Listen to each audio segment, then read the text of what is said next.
Мұндай да болады екен ғой. Осы бір көктемнің мың бір түнінде өзімнің басымнан өткенді жазбақпын. Алланың қалауымен ақ орамал тағып босағаттап, өзімнің мектептен бірге жүрген жігітіме тұрмысқа шықтым.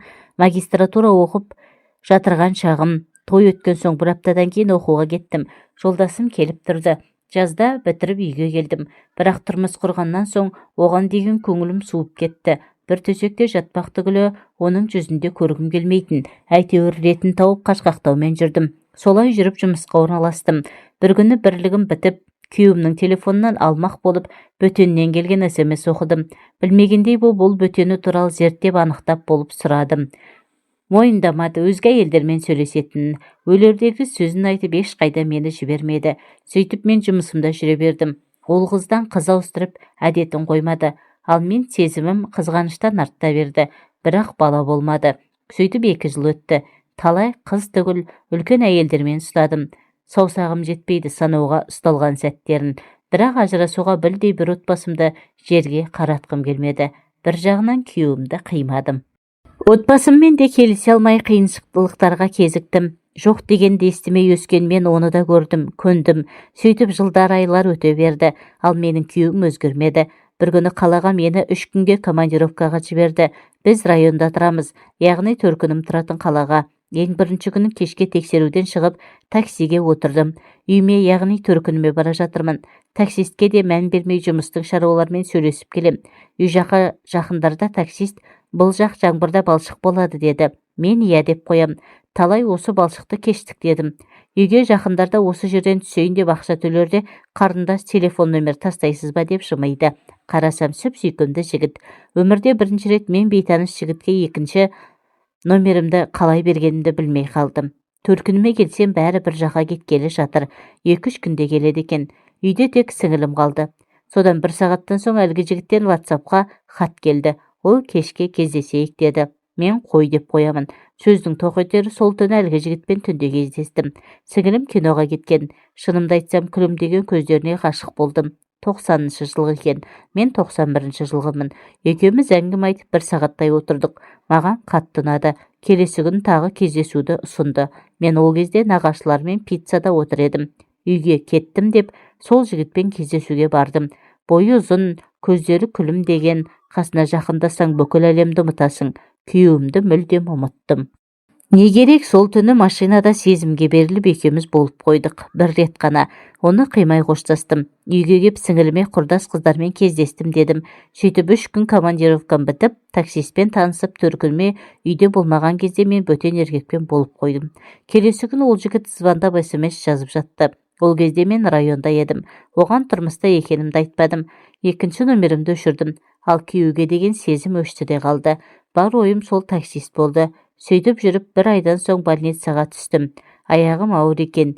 2 жыл күткен сәби. Өңім бе түсім бе бәрі мәз. Ал мен қорқа бастадым. Кімнен деп. Ешкімге айтпай жүре бердім. 2 айдан соң Төркініме келіп сол таксистпен кездестім. Құштарлығымыз соншалықты тағы бір қосылдық.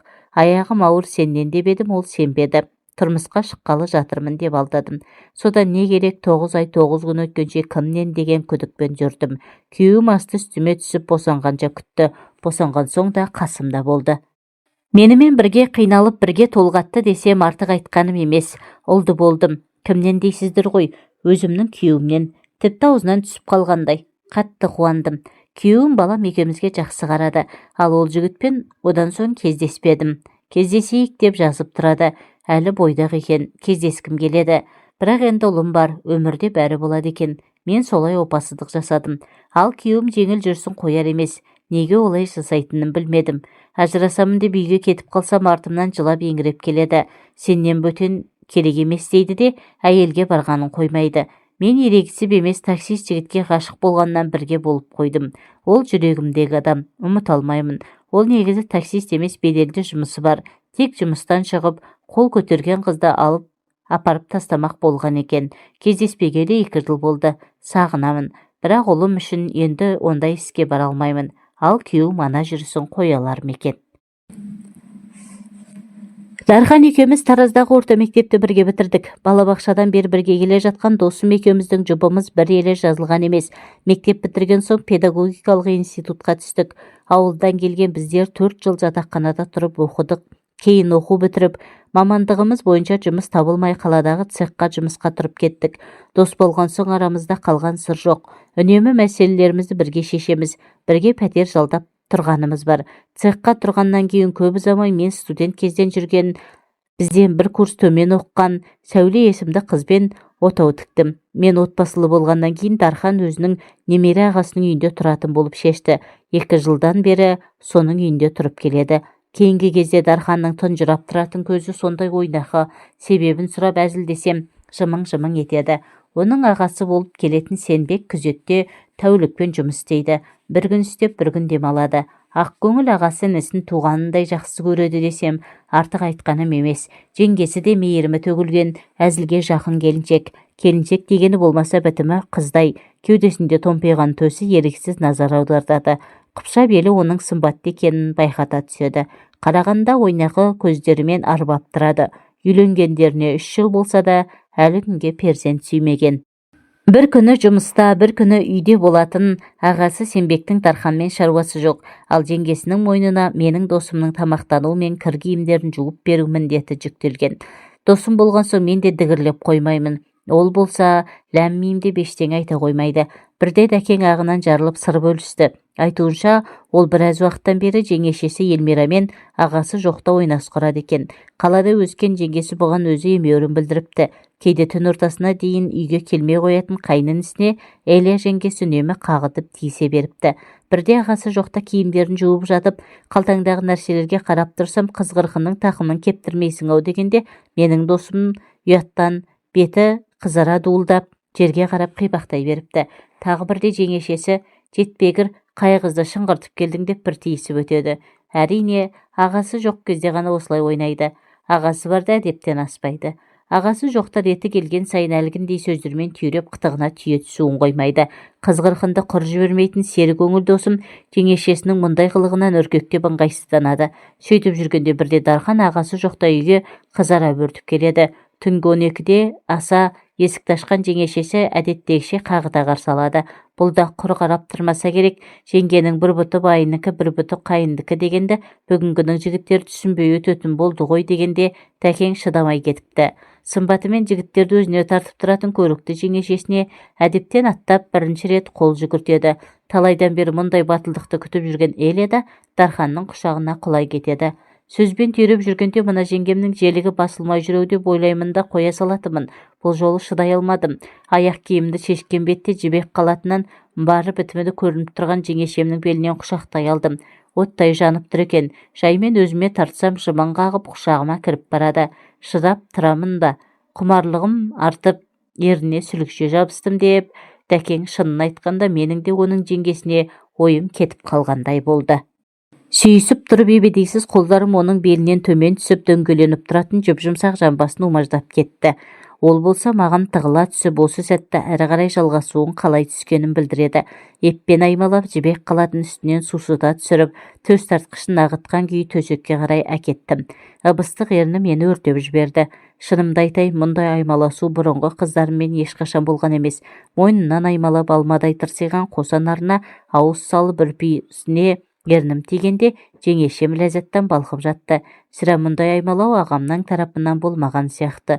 Ұзақ аймаласу үстінде оның сүйріктей саусақтары мойнымнан төмен қарай арқамды тұтас қысқылай сипап қозып жатты. Жаймен іш киімін шешіп оттай жанған күн түймесіне қауғадай болған мүшемді бойлата соғып жібергенімде жеңешемнің даусы ыңырана шығып, небір тәтті сөздерді айтып ләззатқа бөленіп, иығымды тістелеп жатты. Ұзаққа созылған айқас менің қара тергем алындырды. Белімнің босайтын сәтте ол мені өзінен айырған жоқ деп Дархан өзін ғана емес мені де ынтықтыра түсті. Сол бір қатынас орын алған түні дәкең де аянып қалмаған. Жеңгесін тағы да бір қуанышқа бөлеп, өзінің міндетін мүлтіксіз орындап шығады. Содан бері Элияның бұған деген пейілі ерекше екен. Ағасы келіп қалама деген қауіп мүлде жоқ. Себебі ол тәуліктік жұмысына кеткен соң оралмайды. Әрі інісіне мүлдем күдіктенбейтін болса керек. Ал жеңешесі Эльмира күйеуі жұмыста болған уақытта қайнын ісін ерекше күтіп, тіпті бірнеше рет телефон соғып тастайтын сәттері аз емес. Есіктен кірген бетте Дархан өзін ғаламат шайқас күтіп тұрғаны біледі. Кейінгі кезде Дарханмен кездескен сайын айтатын әңгімеміз оның жеңгесімен төсектегі айқасы туралы ғана өрбитін болыпты. Қазір досым әр басқосуда жеңгесінің төсектегі белсенділігін, оның қойырда қойма төсекке сүйрейтінін, жатын бөлмеде, қонақ бөлмеде, ас үйде жуынатын орындағы позаларын айтып, сілекейімді шұбырта түседі. Сондай сәттерде ішімнен шіркін, мына Элияны біз балықтатын күн қашан туар екен деп қиялдап кетем. Ол болса оны қалай тақымға басқанын, бір түндегі ләззаттың қалай жалғасқанын айтуын, кездескен сайын небір сипатты әңгімелеуін тоқтатқан емес. Өткенде ағасының үйіне әжесі келіп, 10 күнге жуық айқас тоқтап қалыпты. Сол сәтте жеңгем екеуміздің бір-бірімізге деген ынтығуымызды көрсең, дейді Дархан, жүзін көңілсіздік торлап. Жеңешесі әжесі басқа бөлмеде отырғанда бұған маза бермеуін доғармапты. Ал досым кемпірдің кетпей қойғанын жаратпай жүрдім деп күледі. Жақында ауылдан қайынатам келетін болып күтіп алуға Дархан екеуміз бірге баратын болып келістік. Пойыз түнде келетін еді. Алайда баратын сәтте Дарханның телефон тұтқасын көтермей қойғаны. Ағасы да сол күні шамасы жұмыста болған болуы керек. Көз алдыма дәкеңнің Элияны қырандай біріп алып, қызыл көрпені бүлкілдетіп жатқаны елестеп тұрды.